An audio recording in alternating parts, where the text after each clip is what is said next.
وعلم آدم الأسماء كلها ثم عرضهم على الملائكة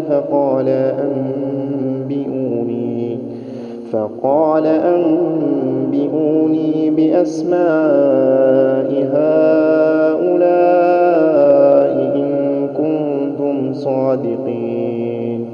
قالوا سبحانك لا علم لنا إلا ما علمتنا إنك أنت العليم الحكيم.